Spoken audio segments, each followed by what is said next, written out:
Nityanandam, Mashibrupa here from the beautiful Bengaluru Adinam. Today I'm going to talk to you about a very important topic, food. It was actually a request that I do so from a very dear friend of mine. So food and spirituality, food and a liberated life, food and high energy, food and higher cognition, food and awakening the subtle grooves in your brain that prepares you for higher experiences, for your superhuman dimensions. There's so much that food impacts in us, and it is very important that we are aware about it. So I'll go through my experience with it and all the learnings I've had from being with Swamiji, as well as from deeply studying this topic, because it has been something that has been very, something that I've looked into deeply. Now, the first thing is, of course, and all my non-vegetarian friends are not going to like this, but vegetarian diet is a must. See, when we eat our food, we don't just eat the solid elements, right? Like when you're eating meat, when that animal is killed, it secretes tremendous fear hormones. It secretes a lot of base level animalistic instinct type hormones into the meat. And sure, I mean, I have friends who will probably say, wow, that tenderizes the meat. But the truth of the matter is, you don't just eat the meat, you also eat these hormones. And these hormones, once ingested, start to create the same effect in you. So when you eat non-vegetarian food, there's no moralistic, this is not like a moralistic thing I'm saying. But if you're on a path of spirituality, if you're on a path that takes you to high awareness, you will see that it'll be harder for you to baseline yourself. It'll be harder for you to balance yourself if your diet is not right. Not just non-vegetarian food, even in vegetarian food, things like onion, garlic, green chili, make it harder and harder to balance yourself. And this is when, of course, you get quite subtle in your practice, such that you're very aware and present to the energies that are flowing in you. So onion, for example, gives you early morning depression. Garlic just straight off puts you into like deep coma. Actually, I've heard somewhere that airline pilots are not supposed to eat garlic 72 hours before they fly, because it puts you in such a state of sleep or unawareness. Green chili also, you know, because it gives you the kick, the hormonal ups and downs, is something that you spend so much time meditating, you spend so much time balancing yourself, coming such that you're in control of yourselves, and then you eat something and then it has you off the charts. That just is not smart. So you will see that this diet is really important, because what you eat becomes you. What you eat becomes you. So the first thing I would say on the spiritual path, and actually any path, any life you want to live with high awareness and consciousness, a vegetarian diet, especially a sattvic diet, is a must. Then the other thing I will say is, food is not just food. See, now for me, a cup of tea means a lot. It means way more than a cup of tea. It means that beautiful feeling I felt when my dad used to wake me up with a cup of tea in the morning, right? In Karnataka, we have this thing called avlakki churmari, just these snacks that go with the tea. So for me, tea is no longer just that cup of tea. It was that familiarity, that comfort, that love, which woke me up early in the morning. And that is what happens to us. Food for us no longer just remains food. It becomes the associations we tag on to it. So now when I drink that cup of tea, I don't just drink a cup of tea. I drink my longing for wanting that love. I drink my longing for wanting that feeling of feeling safe, etc. Similarly, you know, I've had friends who love, you know, how their mother used to make chocolate cake in the when they were small, and that smell of chocolate cake all around the house. All these things associated with food are not just food, they are patterns. When we eat food, we don't just eat food, we eat patterns, we eat to try to recreate that sense of security. So that's the other thing you should watch out for, which is when you're eating, when you don't eat consciously, you will see that you, especially when you're eating from a mood swing, or when you're angry, or especially when you're eating early in the morning, also when you just get up, it is just something to dump into you, to fill that feeling of emptiness. It is not ahara at all. It is not nutrition you are seeking. It is a consolation. And so I think for many of us, food becomes this kind of consolation, or this means to recreate some experience, some emotion, some security we felt in our childhood. Swamiji has very many powerful techniques with this. I mean, one such very powerful process is, and one such very powerful process that Swamiji has revealed to us is called the Nirahara Samyama. Nirahara Samyama is actually fascinating. It's, you know, all of us, I spoke yesterday about past life regression. All of us carry within us memories from our past lives. And it could be something such as, you know, the fear, the lust, or, you know, just imprints of such memories. But also, if you go far back enough, you will carry within you the ability to process energy from sunlight. See, you know, now let's take an apple, right? The apple tree grows in the sunlight, takes the water, converts that energy into the apple. Now you eat the apple, and then your body breaks that down into energy. Now within your body, through the initiation of the master, can be made available that ability for you to process that energy directly from sunlight. In India, you hear very many such yogis, maybe in Varanasi, or people like that who have really lived without food for years and years. But it is only the initiation of an avatar that can awaken that in ordinary people like you and me. Because the people that do get past food, they're probably yogis, or they have done intense tapas. But with this one initiation with Swamiji, that Swamiji gives, you will see that now your dependency on food decreases. Now you go through a process, a meditation, and what that does is first, the first few days you envision yourself being fully satisfied with all the food, and then after that you start withdrawing food, and basically you live on liquids. And what that does is it awakens the subtle grooves of your brain, and when your subtle grooves of your brain are awakened, you are open to higher experiences. Now on the way of getting there, these subtle grooves being awakened, what also happens is all these patterns come out and try to hit you.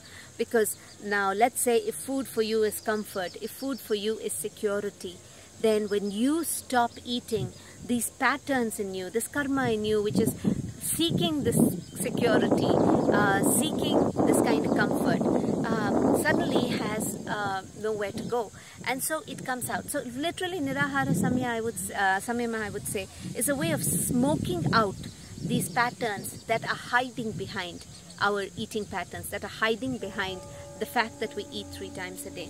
And it's a very, very fascinating process, you know, when done through the initiation of the master, completely safe. And then from a space of high awareness, when these patterns come, you're able to drop them, you're able to see them for what they are, and you're able to say, this is not me, I don't want it, this is not what I want to eat, I don't want it. And you have Swamiji's energy, the master, the energy of an enlightened master and avatar Purush, just drinking that karma away from you. So that is the Nirahara Samyama. And it is really one of the most beautiful things you can do. After the Nirahara Samyama, it is not that you will not eat. It is just that you will eat what you want, how much you want. You will eat from a space of liberation. See, ahara is food. Anahara is no food. Nirahara is being beyond food. So that is what Nirahara Samyama is. Actually, if you look at what Swamiji does through his teachings, through his meditations, particularly through his initiations, he takes us to the Nira state for everything. It is not that you have to be without something, but it's just that you will be beyond it. And now, whether you want it or not, just becomes a casual decision, just becomes a leela of your life. You know, you just kind of enjoy it, so you have it. If you don't feel like, you don't have it, but it no longer becomes a dependency. Hinduism especially is a religion of celebration, and there is no, you don't do anything which damages your consciousness, damages your body. Whatever you do, even if it's fasting, comes from a space of really high awareness.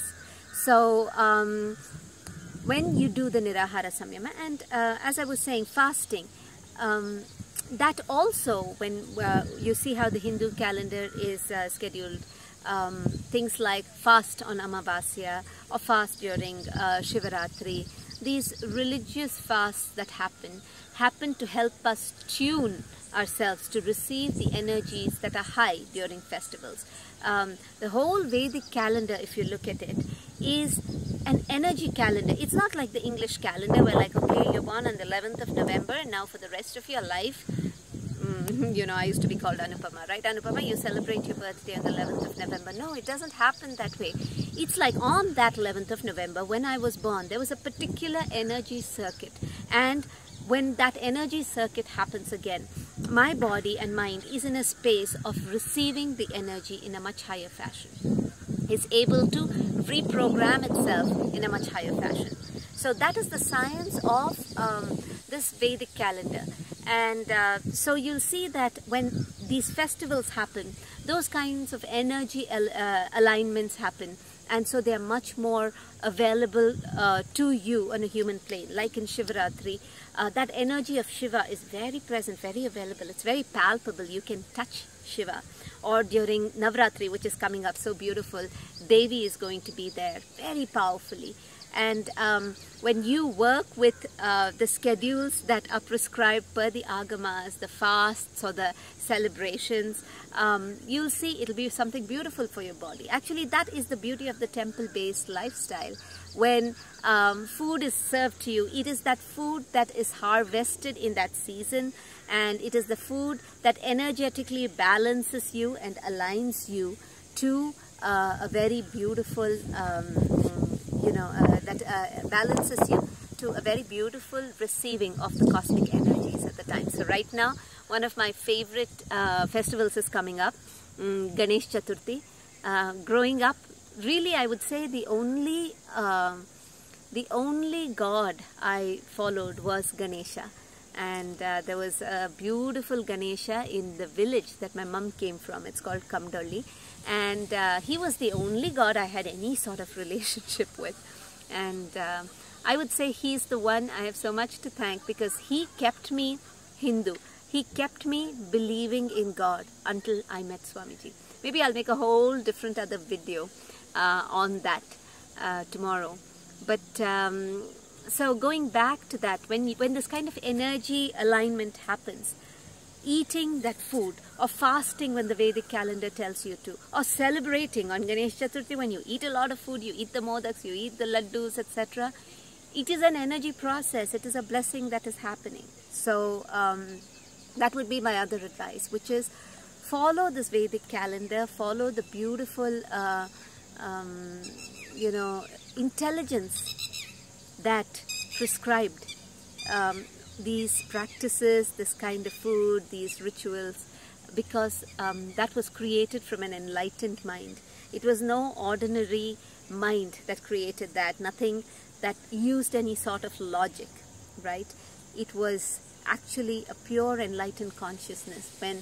When you're enlightened, when an avatar reveals something or prescribes something, it is not a mental calculation. It is the cosmos itself telling you what's good for you. So that would be the other thing I would say about food. Food is a very, very important thing we need to control. Like, you could do everything right, But if your food is not right, you will be brought down again and again and again. Not just once a day, 3 times a day. Every time you eat, you will be brought down. I mean, how sad it is that in the world these days, we eat and then we go into food coma. At least I remember I used to eat and then I'd be like, okay, now it's time for a nap. You eat food to give you energy, but then it's putting you to sleep. When you eat the kind of food that is there in the Bhaga Shastra, and I'll explain Bhaga Shastra soon, this kind of sattvic food, you will see very beautifully when you eat, you will get more energy. So your net, that you receive from it will be higher and higher. And Bhaga Shastra, that's the other thing I should talk about. Bhaga Shastra is the science of food as revealed by Shiva to Devi. So you can say it's a husband telling a wife how she needs to cook for him. No, I'm only kidding. But then that consciousness, that Shiva consciousness revealed this beautiful blessing. It actually blessed the world with what should be the science of food to sustain humans, to sustain life and lead life back to Shiva. There are 2 things in Hinduism, 2 things that we call. One is called pravritti. Pravritti is, it's taking you more and more, it's binding you more and more. You're more and more getting into bondage. And something is called nivritti. Nivritti is when, by the very act of being it, by the very act of doing it, you are now losing your bondage and getting closer and closer to Shiva, closer to enlightenment, closer to your highest self, however you want to see it. So think of this as every time you eat, do you want to be more in bondage or do you want to be less in bondage? Bhaga Shastra is the science of that, where even your eating takes you towards liberation. That is what Hinduism is about. Hinduism is everything that you do is tuned towards liberation. And that is what the agamas are, where at the very beginning it was revealed by Shiva. How is it that your very lifestyle, your very way of thinking, what you eat, how you dress, everything takes you back into a space of powerfulness, to a space of liberation. When I think about just how beautiful that is, I'm so proud to be a Hindu, because literally I'm beginning to see how every single thing that is designed in the Hindu lifestyle, not just food, is really taking us into a higher zone of consciousness. And there is nothing accidental. There is nothing accidental. Even maybe things like, gomutra, right? Drinking cow's urine. There is so much benefit to be had from something like that, from practices like that. So that is, I guess that's where I'll end it today. I spoke a lot, I went all over, but I hope you find it useful. This has been not just something I've academically studied. I have lived through it. I have seen people live through it, and I can tell you it works. You work on your food, and simply your inner space changes. You can feel, I don't know, 1,000 times better by just eating the right food. So if that's the case, why would you not do it, right? Why would you not do it? That's what I had to share. If you have any questions, go ahead, drop them down there in the comments, or reach out to me on Facebook or through the phone as you have been doing. I'd be happy to answer them.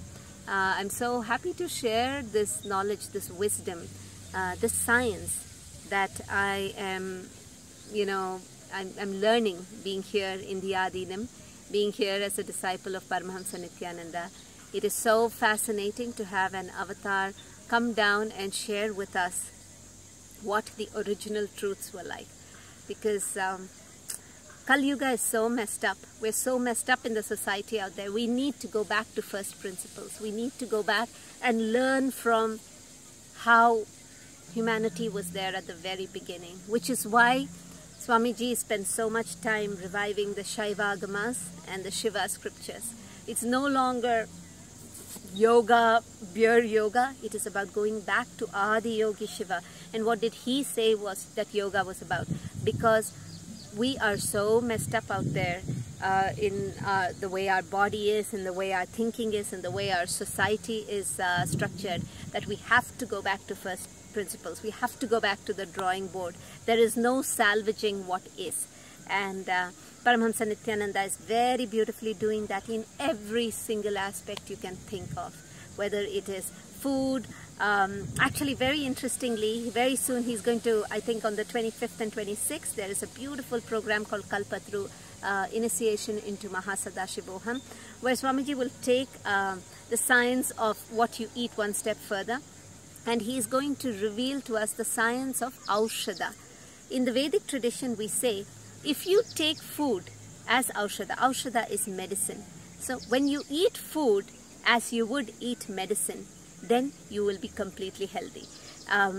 So, you know, don't overeat or don't eat from patterns, etc. What Swamiji is going to do this December for the main Mahasadashivoham event, as well as give us a glimpse of it at the end of the month, is the science of Aushadha.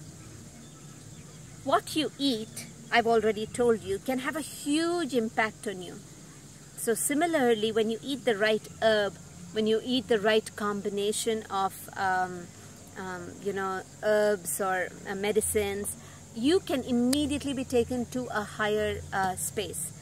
That's what happens when we get initiation, darshan from Swamiji. We are given a vilva that is dipped in honey, and what that vilva does is it helps cement that higher experience. When you're in darshan, you're in that space of Swamiji, right? That really, really beautiful expanded consciousness. So when you eat that vilva with honey, it gets into your muscle memory and bio memory and settles there for longer. So similarly, there are various other ways. Swamiji has so many dimensions to him, and this December, and actually by the end of the month, he is going to be revealing his dimension as a Siddha. Which means the science of herbs, the science of literally working on human, whether it's body or consciousness, by just using herbs, and using perfectly safe herbs, perfectly legal herbs. Just one you know, leaf you eat can put you in so much of a higher state. So Swamiji is leaving no stone unturned to get us Kali Yuga men and women and children to that space of enlightenment, to radiate that state of Sadashivatva, and most importantly to manifest the powers. So I'm going to end on this note out here. It has been lovely talking about this. I will make a couple more videos, one on my loving, my love, the Kamdoli Ganesha, and one more on the science of Aushadha as I understand it. Thank you again for tuning in. Look forward to hearing from you. Nityananda.